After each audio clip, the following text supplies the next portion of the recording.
is an amazing thing. It's literally everywhere.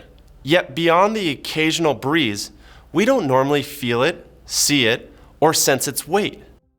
But as anyone who's experienced a tornado or hurricane can attest, air can quickly become an impressively powerful force once a bit of pressure is applied. In aviation, we carefully cultivate and harness air pressure in order to make flight possible. The wings of the Vision SF50 use this principle to create lift. And as you recently learned, the Williams FJ33 turbofan engine compresses air in order to produce the thrust necessary for high-speed, high-altitude flight. High-pressure air is useful for other tasks as well.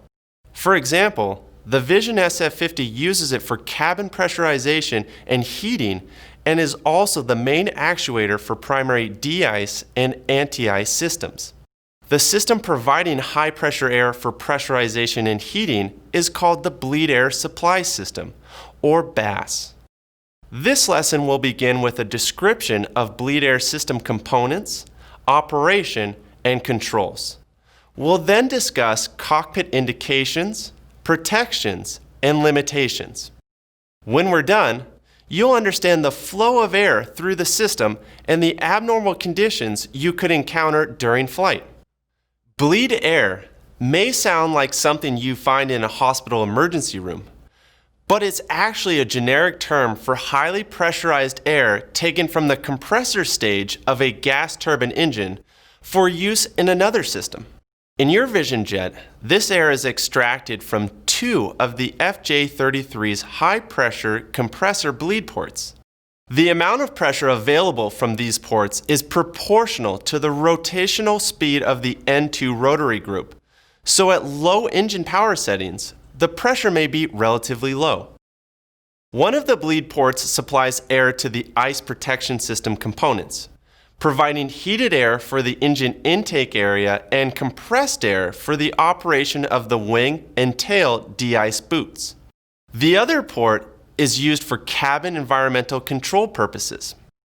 Because bleed air is being pulled directly from the high pressure section of the engine, it's extremely hot, far too hot in fact to be used for anything until it's cooled. So the first step is to send it through a heat exchanger to reduce the bleed air temperature. There are two heat exchangers installed in the bleed air system. One is for the ice protection system, and one is for the Environmental Control System, or ECS. The heat exchangers work via ram air, which comes from a port on the belly of the aircraft. While ram air is quite effective in flight, on the ground there's no relative wind. So a ground cooling fan is installed to provide heat exchanger cooling flow when ram air is unavailable. This ground cooling fan is controlled automatically by a weight-on-wheels signal.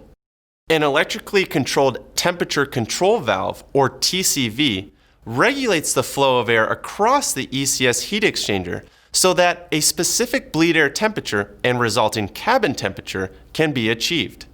The TCV is controlled by the cabin temp knob located on the ECS control panel. The ECS bleed system also controls the flow of air into the cabin via two valves. The first is a pressure regulating shutoff valve, or PERSOV, which acts as the first gate through which air passes from the engine to the ECS bleed air system. The PERSOV has two positions, open and closed. Under normal conditions, this valve is in the open position, but it can be closed electrically. The second valve is a mass flow control valve, or FCV. This valve also has two positions, high and low. The position is controlled automatically by the Environmental Control System's electronic control unit to modulate temperature.